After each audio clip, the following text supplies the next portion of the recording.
कल्पना कीजिए कि रात के 11 बज चुके हैं। अगले दिन सुबह एक बहुत ही अहम प्रेजेंटेशन है, लेकिन स्क्रीन पर सिर्फ एक एकदम खाली स्लाइड खुली है और दिमाग पूरी तरह से सुन्न हो चुका है। बहुत ही आम स्थिति है ये। बिल्कुल। ऐसे में अक्सर लोग घबरा कर क्या करते हैं, कोई नया to do list app download कर लेते हैं या अपने कैलेंडर का रंग बदल देते हैं। मतलब ये बिल्कुल वैसा ही है जैसे किसी बेहद गंदे कमरे की तस्वीर पर इंस्टाग्राम का कोई खूबसूरत सा फिल्टर लगा देना। सही कहा। बाहर से देखने पर सब कुछ एकदम परफेक्ट और चमकदार लगता है। हाँ, लेकिन अंदर की हकीकत वैसी ही उलझी हुई रहती है ना। तकनीक की दुनिया में असली बदलाव के लिए सिर्फ फिल्टर लगाने से काम नहीं चलता, बल्कि एकदम बुनियादी स्तर पर जाकर उस सिस्टम को ठीक करना होता है। जी, ये बहुत ही सटीक उदाहरण है। देखिए, जब कोई सिर्फ सतह पर काम कर रहा होता है, मेरा मतलब है नए टूल्स के सिर्फ नाम याद कर रहा होता है, तो असली समस्या कभी सुलझती नहीं है। जब तक किसी सिस्टम की सबसे गहरी परतों में जाकर उसके काम करने के तरीके को नहीं समझा जाता, तब तक कोई भी तकनीकी टूल स्थायी समाधान नहीं दे सकता। वो सिर्फ एक और उलझन बनकर रह जाता है। बिल्कुल। और यही हमारी आज की इस विस्तृत चर्चा का मुख्य विषय भी है। आज के हमारे इस खास विश्लेषण में हम ऑफिस में काम करने वाले प्रोफेशनल्स के लिए एक बहुत ही शानदार स्ट्रक्चर्ड 5 डेज प्लान पर बात करेंगे। और ये प्लान खासकर उनके लिए है जिनका तकनीकी अनुभव सीमित है। एकदम सही। जो लोग AI टूल्स में महारत हासिल करके अपनी कार्यक्षमता को दुगना करना चाहते हैं। हमारे पास जो स्रोत हैं उनमें productivity articles, AI ethics research और लार्ज लैंग्वेज मॉडल्स के जरिए सेल्फ कोचिंग से जुड़े कई दस्तावेज शामिल हैं। हमारा मिशन ये रटना नहीं है कि इंटरनेट पर कौन कौन से AI मौजूद हैं, बल्कि ये सीखना है कि उन्हें रोजाना के काम में इस तरह कैसे पिरोया जाए कि प्रगति एक स्वाभाविक प्रक्रिया बन जाए। तो चलिए इसे थोड़ा विस्तार से समझते हैं। बिल्कुल। बन चुका है। और दिलचस्प बात यह है कि इस 5 दिन के प्लान की शुरुआत सीधे ऑफिस की फाइलों या ईमेल से नहीं होती। जी हाँ, बिल्कुल नहीं होती। अगर कोई व्यक्ति सीधे एक्सेल या वर्ड डॉक्यूमेंट्स को ऑटोमेट करने की कोशिश करेगा तो वो शुरुआत में ही हार मान लेगा। अच्छा, तो शुरुआत कहाँ से होती है? इसलिए पहले दिन का पूरा फोकस इंसान के अपने ऑपरेटिंग सिस्टम यानी उसके दिमाग पर होता है। देखिए, अगर हमारे दिमाग के विचार ही व्यवस्थित नहीं है तो दुनिया का कोई भी बेहतरीन टूल हमारे लिए ठीक से काम नहीं कर सकता। ये तो बिल्कुल वैसा है जैसे कोई जिम में जाकर सीधे 100 किलो का वजन उठाने की कोशिश करे बिना कोई वार्म अप दिए। हाँ, बहुत ही बढ़िया तुलना है। यहाँ जिम हमारा दिमाग है और वार्म अप हमारे विचार हैं। तो ये दिमागी वार्म अप या पहले दिन की शुरुआत असल में होती कैसे? इस प्रक्रिया की शुरुआत एक 10 मिनट के मॉर्निंग ब्रेन डंप से होती है। Brain dump? हाँ, ब्रेन डंप का मतलब है दिमाग में जो भी चल रहा है उसे बाहर निकाल देना। इसके लिए विस्पर फ्लो या चैट GPT के ऑडियो फीचर का इस्तेमाल किया जाता है। इंसान को सिर्फ इतना करना है कि सुबह 10 मिनट के लिए AI का माइक चालू करे और बिना किसी फिल्टर, बिना किसी एडिटिंग के बोलना शुरू कर दे। मतलब जो भी दिमाग में आ रहा है? बिल्कुल, दिमाग में जो भी है, चाहे वो प्रेजेंटेशन का डर हो, कोई नया आइडिया हो या ऑफिस की पॉलिटिक्स की कोई परेशानी हो, बस बेझिझक बोलते जाना है। एक मिनट रुकिए, यहीं पर एक बहुत बड़ी शंका पैदा होती है। आप कह रही हैं कि कोई भी इंसान अपने सारे डर, अपनी असुरक्षाएं और कंपनी की बातें एक मशीन के सामने बोल दे? जी। क्या AI सच में हमारे दिमाग के गहरे पैटर्न को पढ़ रहा है या ये सिर्फ हमारी कई बातों को तोते की तरह दोहराता है? ये बहुत ही लाजमी सवाल है। देखिए, पहली बात, AI कोई जादूगर नहीं है जो दिमाग पढ़ता है। वो दरअसल एक बहुत ही बेहतरीन दर्पण, मतलब एक आईने का काम करता है। अच्छा, आईने की तरह? हाँ, जब कोई व्यक्ति लगातार अपनी बातें अनफिल्टर्ड तरीके से रिकॉर्ड करता है तो AI भाषा और विचारों के उन पैटर्न्स को पकड़ लेता है जिन्हें इंसान खुद अनदेखा कर देता है। स्रोत इसे नॉन ड्यूअल अवेयरनेस या अद्वैत जागरूकता कहते हैं। Non dual awareness? इसे ऐसे समझें कि आप AI को एक ज़ेन मास्टर की भूमिका निभाने का निर्देश दे सकते हैं। AI आपके ही बोले गए शब्दों का विश्लेषण करके दिखाएगा कि कैसे आप अपने ही विचारों में उलझे हुए हैं। अरे वाह! वो बताएगा कि कहाँ आपकी बातें आपस में टकरा रही हैं या कहाँ आप खुद को रोक रहे हैं। ये एक एहसास दिलाता है कि इंसान अपने विचारों से अलग है, विचार सिर्फ बादल है, इंसान आसमान है। यह तो दर्शन शास्त्र और तकनीक का एक बहुत ही अनोखा संगम हो गया। यानी एआई एक तरह से एक एग्जीक्यूटिव कोच बन जाता है जो हमारे पुराने और सीमित सोचने के तरीकों को, जिन्हें मेंटल मॉडल्स कहते हैं, उनको चुनौती देता है। बिल्कुल, लेकिन इस एआई कोच से सही परिणाम पाने के लिए उससे बात करने का सही तरीका भी आना चाहिए। और इसे ही हम प्रॉम्प्ट इंजीनियरिंग कहते हैं, है ना? जी हाँ, इसे ही प्रॉम्प्ट इंजीनियरिंग कहते हैं। विशेषज्ञों ने इसके 4 मुख्य आधार बताए हैं। पहला है संदर्भ या बैकग्राउंड। चूंकि एआई के पास पूरे इंटरनेट का असीमित ज्ञान है, इसलिए उसे एक दिशा देनी होती है। दूसरा है दृष्टिकोण, यानी एआई को एक भूमिका देना। तीसरा है कार्य, स्पष्ट रूप से बताना कि उसे करना क्या है। और चौथा है शैली, कि जवाब का फॉर्मेट कैसा होना चाहिए। क्या इसका कोई व्यावहारिक उदाहरण मिल सकता है? जरूर। एआई को सिर्फ ये मत कहिए कि एक ईमेल लिखो। हाँ, वो तो बहुत ही आम बात हो गई। इसके बजाय इस 4 स्टेप फॉर्मूले का इस्तेमाल करें। कहिए, तुम एक 20 साल के अनुभवी सेल्स मैनेजर हो, ये दृष्टिकोण है। तुम्हें एक नाराज क्लाइंट को ईमेल लिखना है, ये कार्य है।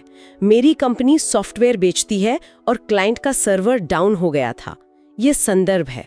और अंत में ईमेल की टोन बहुत ही विनम्र होनी चाहिए और समाधान बुलेट पॉइंट्स में होना चाहिए, ये शैली है। वाह, ये तो बहुत ही सटीक निर्देश हो गया। इस तरह का निर्देश एआई को सटीक काम करने पर मजबूर करता है। मजे की बात यह है कि कोई भी एआई से खुद कह सकता है कि वो दुनिया का सबसे बेहतरीन प्रॉम्प्ट इंजीनियर बनकर उस बेहतर प्रॉम्प्ट लिखना सिखाए। ये तो बहुत ही शानदार है, एआई से ही एआई का सही इस्तेमाल सीखना। तो चलिए मान लेते हैं कि पहले दिन हमारा दिमाग साफ हो गया और प्रॉम्प्ट देना भी आ गया। लेकिन अगले ही पल असलियत सामने आ जाती है। कोई व्यक्ति अपनी डेस्क पर बैठता है और उसका बॉस उसे एक ऐसा भारी भरकम एक्सेल फाइल भेज देता है जिसमें हजारों एंट्रीज हैं। वहां सारा ज़हन मास्टर वाला ज्ञान तो गायब हो जाता है। बिल्कुल, असल जिंदगी की चुनौतियां अलग होती हैं।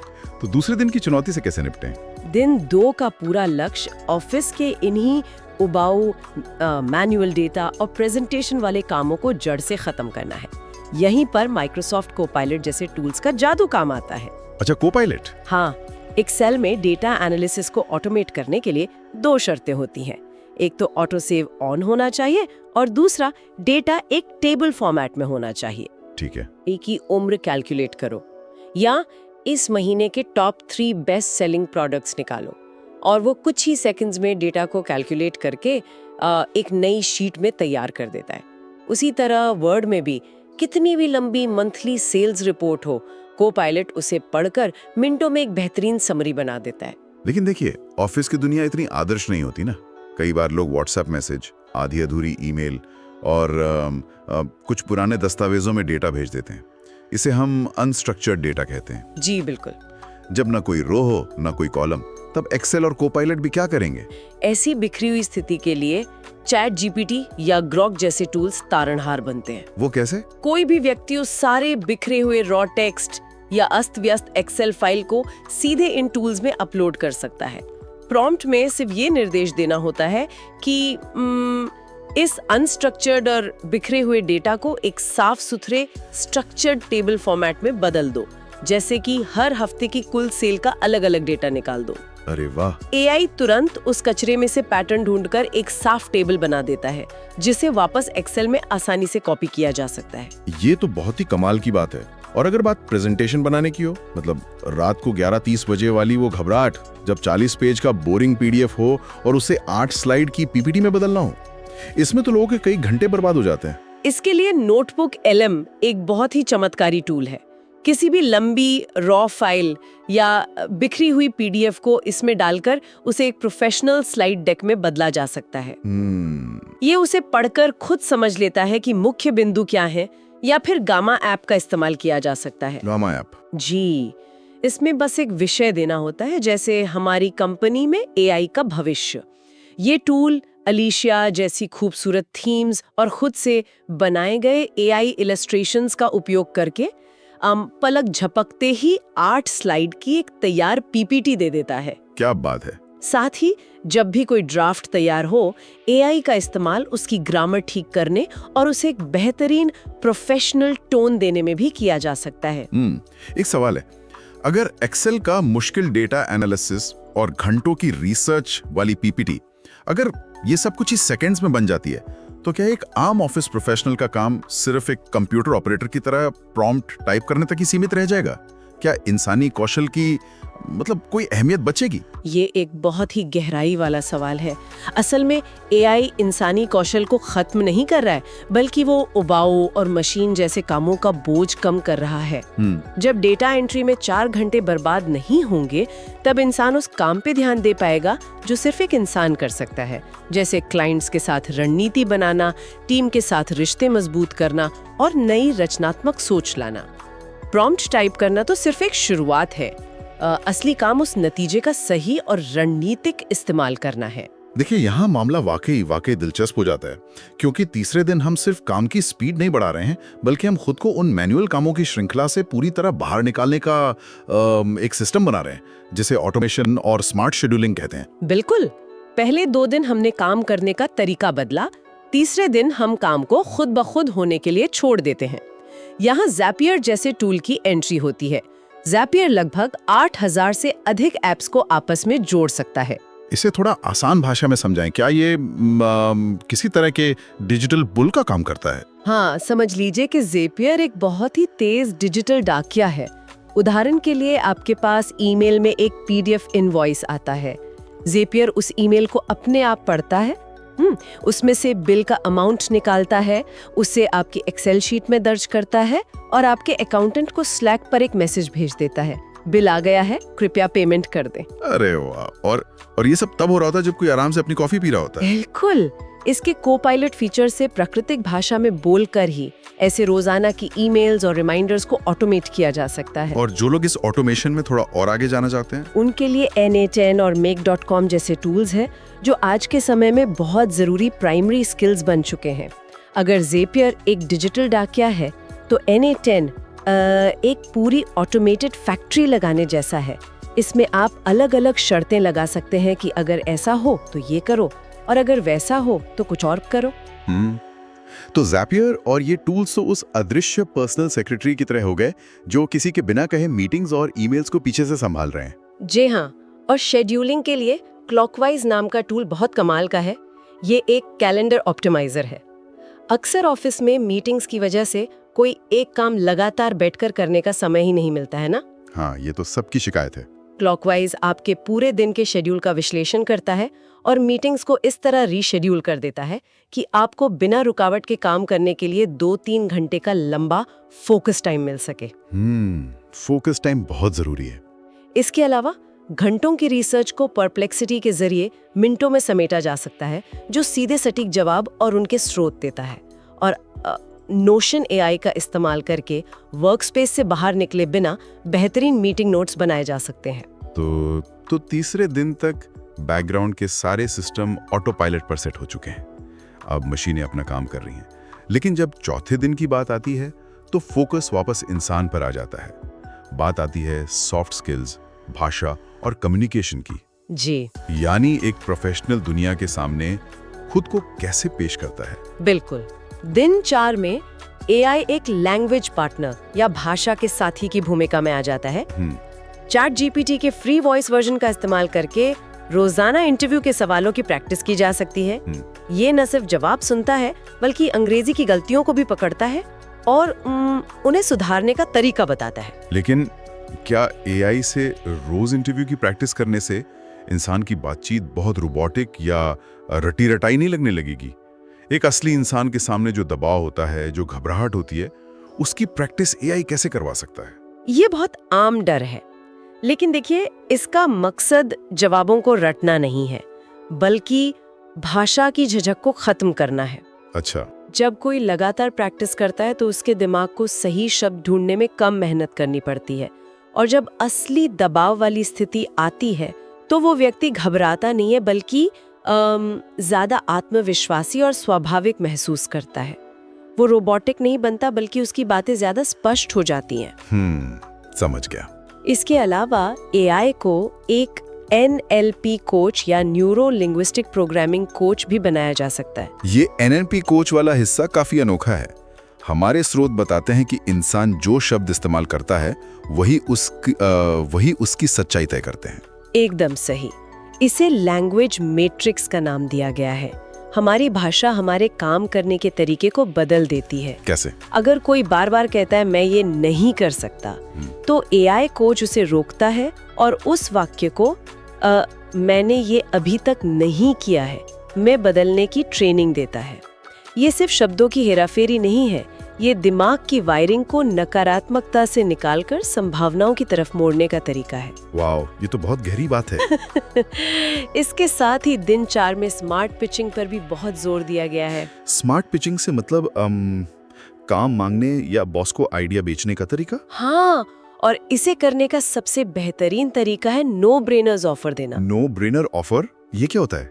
इसे ऐसे समझिए, जैसे आप किसी बेकरी में जाएं और कोई आपसे पूरा केक खरीदने को कहे, आप शायद मना कर देंगे क्योंकि आपको नहीं पता कि स्वाद कैसा है। बिल्कुल। लेकिन अगर वो आपको एक छोटा सा टुकड़ा मुफ्त में चखने को दे तो आपके लिए हाँ कहना बहुत आसान हो जाता है।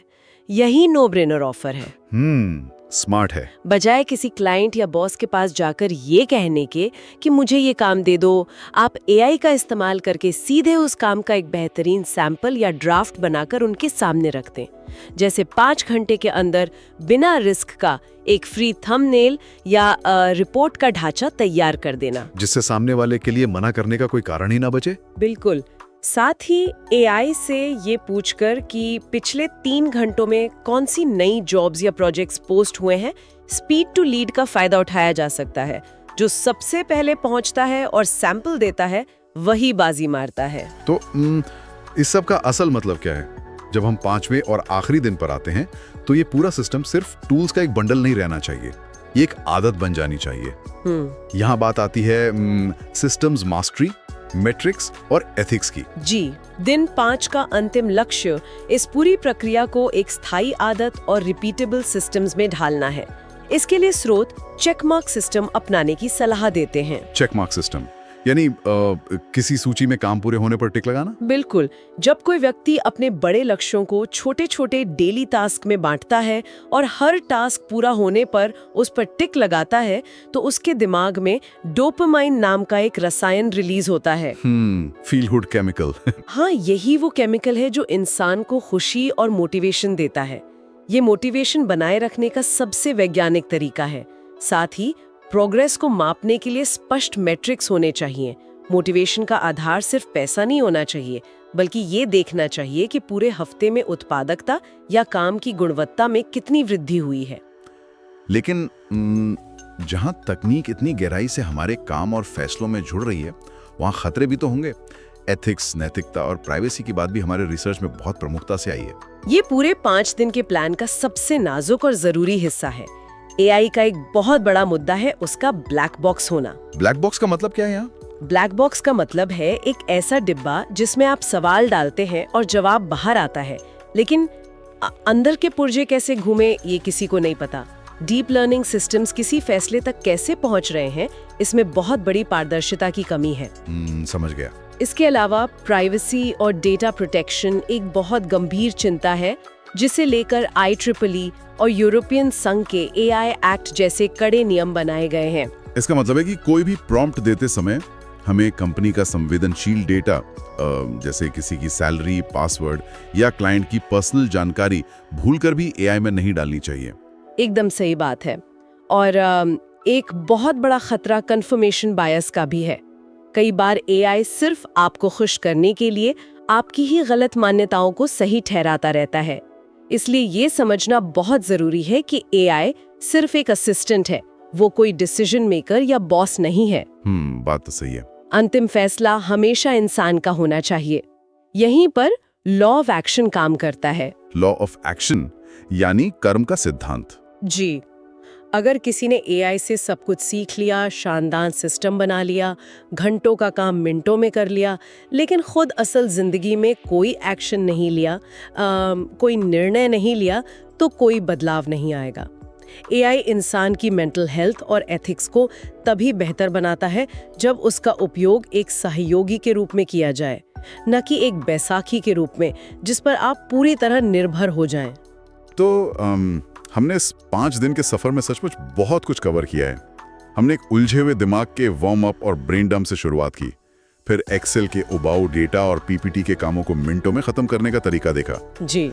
तीसरे दिन ज़ैपियर और क्लॉकवाइज की मदद से पूरे शेड्यूलिंग को एक ऑटो पायलट पर डाल दिया। चौथे दिन अपने संवाद कौशल को निखारा, नो ब्रेनर ऑफर बनाना सीखा, और अंततः 5वें दिन एथिक्स और चेकमार्क सिस्टम के साथ एक हाई परफॉर्मिंग पेशेवर बनने की पूरी रूपरेखा तैयार की। ये 5 दिन का प्लान ये साबित करता है कि जब तकनीक की ताकत और इंसानी समझदारी सही तरीके से एक साथ मिलते हैं तो कार्यक्षमता को दोगुना करना कोई ख्याली पुलाव नहीं रह जाता, बल्कि ये एक बेहद व्यावहारिक और हासिल की जा सकने वाली हकीकत बन जाता है। हाँ, बिल्कुल।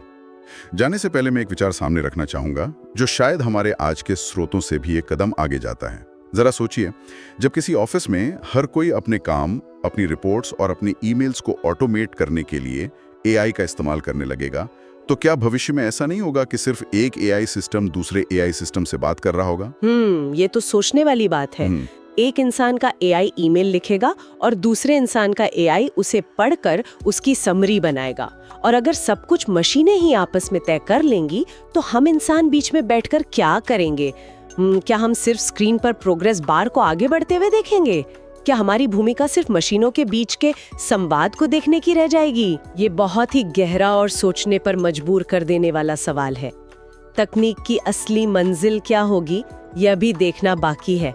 बिल्कुल, और शायद इसी सवाल में इस बात का जवाब भी छिपा है कि हमें सिर्फ बाहरी फिल्टर लगाने से आगे बढ़कर अपनी असली इंसानी क्षमताओं और बुनियादी परतों पर काम क्यों करना चाहिए।